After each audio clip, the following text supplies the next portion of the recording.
ഇന്നത്തെ recipe സദ്യയിലെ favourite ആയിട്ടുള്ള beetroot പച്ചടിയാണ്. ഉണ്ടാക്കിയെടുക്കാൻ ഏറ്റവും എളുപ്പത്തിലുള്ള സദ്യയിലെ വിഭവങ്ങളിൽ ഒന്നാണ് ഈ ഒരു ബീട്രൂട്ട് പച്ചടി.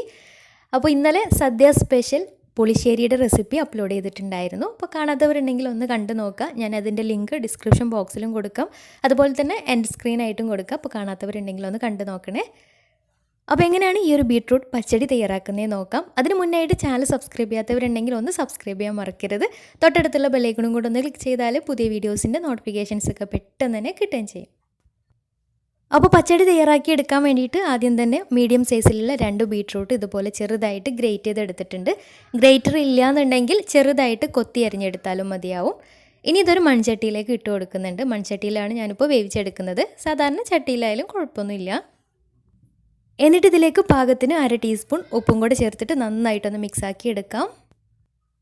എന്നിട്ട് ഇതിലേക്കൊരു 1/4 കപ്പ് വെള്ളം കൂടെ ഒഴിച്ചിട്ട് നന്നായിട്ട് മിക്സാക്കി എടുത്തതിന് ശേഷം നന്നായിട്ടൊന്ന് വേവിച്ചെടുക്കാം. അപ്പോൾ വെള്ളത്തിൻ്റെ അളവ് കൂടി പോവേണ്ട, നോക്കിയിട്ട് വെള്ളം കുറവാണെങ്കിൽ പിന്നെ ചൂടുവെള്ളം ചേർത്ത് കൊടുത്താലും മതിയാവും. അപ്പോൾ ഒരു 1/4 കപ്പ് വെള്ളം ഒഴിച്ചിട്ട് നന്നായിട്ട് മിക്സാക്കിയിട്ട് ഇനി ഇത് അടച്ച് വെച്ച് ഒരു 10 മിനിറ്റ് ഒന്ന് വേവിച്ചെടുക്കാം.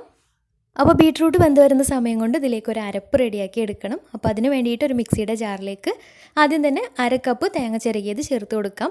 തേങ്ങ ചിരകിയതിൻ്റെ അളവ് കൂടി പോകണ്ട, കൂടി പോയാൽ ആ ഒരു റെഡ് കളറ് ബീട്രൂട്ടിൻ്റെ ആ ഒരു കറക്റ്റ് കളറ് കിട്ടുന്നുണ്ടാവില്ല. പിന്നെ ഇതിലേക്ക് ഒരു 1/2 ടീസ്പൂൺ ചെറിയ ജീരകം ചേർത്ത് കൊടുക്കാം.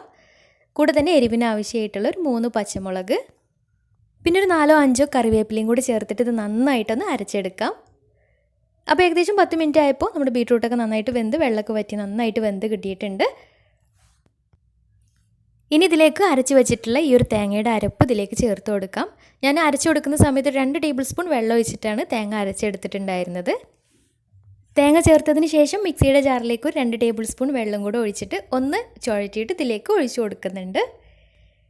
ഈ ഒരു സമയത്ത് ഉപ്പ് നോക്കിയിട്ട് പാകത്തിന് ഉപ്പ് ചേർത്ത് കൊടുക്കാം. ഇനി തേങ്ങ ചേർത്തിട്ട് നന്നായിട്ട് തിളച്ച് വരണം.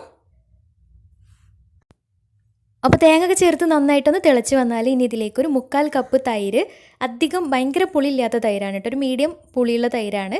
അപ്പോൾ ഒരു 1/4 കപ്പ് തൈര് മിക്സിയുടെ ജാറിലിട്ടിട്ട് ഒന്ന് അടിച്ചിട്ട് ഇതിലേക്ക് ചേർത്ത് കൊടുക്കാം. മിക്സിൻ്റെ ജാറിലിട്ടിട്ട് അടിച്ചെടുക്കുന്നതിന് പകരമായിട്ട് ഒരു സ്പൂൺ വെച്ചിട്ട് നന്നായിട്ടൊന്ന് അടിച്ചെടുത്താലും മതിയാവും. അപ്പോൾ തൈര് ഒഴിച്ചു കൊടുക്കുന്ന സമയത്ത് ഫ്ലെയിം ഓഫ് ചെയ്തിട്ട് വേണം ഒഴിച്ചു കൊടുക്കാൻ വേണ്ടിയിട്ട്. തൈര് ചേർത്തിട്ട് പിന്നെ ഇത് തിളച്ച് പോവരുത്. തിളച്ച് പോയാൽ ചിലപ്പോൾ പിരിഞ്ഞു പോകാനുള്ള സാധ്യതയുണ്ട്. അപ്പോൾ തൈര് ചേർത്തിട്ട് ഫ്ലെയിം ഓഫ് ചെയ്തിട്ട് നന്നായിട്ടൊന്ന് മിക്സാക്കി എടുക്കാം. ഇനി ഇതിലേക്ക് കടുക് താളിച്ച് ചേർക്കാം. അതിന് വേണ്ടിയിട്ട് ഒരു പാന് സ്റ്റൗവിൽ വെച്ചിട്ട് നന്നായിട്ട് ചൂടായിട്ട് വരുമ്പോൾ അതിലേക്ക് ഒരു 2 ടേബിൾ സ്പൂൺ വെളിച്ചെണ്ണ ഒഴിച്ചു കൊടുക്കാം. എണ്ണ നന്നായിട്ട് ചൂടായിട്ട് വന്നാൽ ഇനി ഇതിലേക്ക് 1 ടീസ്പൂൺ കടുക് ചേർത്ത് കൊടുക്കാം. കടുക് പൊട്ടി വന്നാൽ അതിലേക്ക് ഒരു 3 ഉണക്കമുളകും അതുപോലെ തന്നെ കുറച്ച് കറിവേപ്പിലയും കൂടെ ചേർത്തിട്ട് നമ്മൾ നേരത്തെ വേവിച്ച് വെച്ചിട്ടുള്ള ബീട്രൂട്ടിലേക്ക് ചേർത്ത് കൊടുക്കാം. കടുക് താളിച്ചതും കൂടെ ചേർത്ത് നന്നായിട്ട് മിക്സ് ആക്കിയിട്ട് അടച്ച് വെക്കാം. ഇത്രയേ ഉള്ളൂ, സിമ്പിളാണ് ഉണ്ടാക്കിയെടുക്കാൻ, നല്ല ടേസ്റ്റുമാണ്. അപ്പോൾ അറിയാത്തവരുണ്ടെങ്കിൽ ഒന്ന് ട്രൈ ചെയ്ത് നോക്കുക. എന്നിട്ട് നിങ്ങളുടെ ഫീഡ്ബാക്ക്സ് താഴെ കമൻറ്റ് ബോക്സിൽ അറിയിക്കാൻ മറക്കരുത്. അതുപോലെ തന്നെ നമ്മുടെ ചാനൽ സബ്സ്ക്രൈബ് ചെയ്യാത്തവരുണ്ടെങ്കിൽ സബ്സ്ക്രൈബ് ചെയ്യാൻ മറക്കരുത്. അപ്പോൾ ഇന്നത്തെ വീഡിയോ ഇഷ്ടമായെന്ന് വിചാരിക്കുന്നു. ഇഷ്ടമായെങ്കിൽ ലൈക്ക് ചെയ്യുക, ഫ്രണ്ട്സ് റിലേറ്റീവ്സിനൊക്കെ ഒന്ന് ഷെയർ ചെയ്ത് കൊടുക്കാനും മറക്കരുത്. അപ്പോൾ നല്ല അടിപൊളി വീഡിയോയുമായി വീണ്ടും വരാം. അതുവരെ take care, bye, thank U.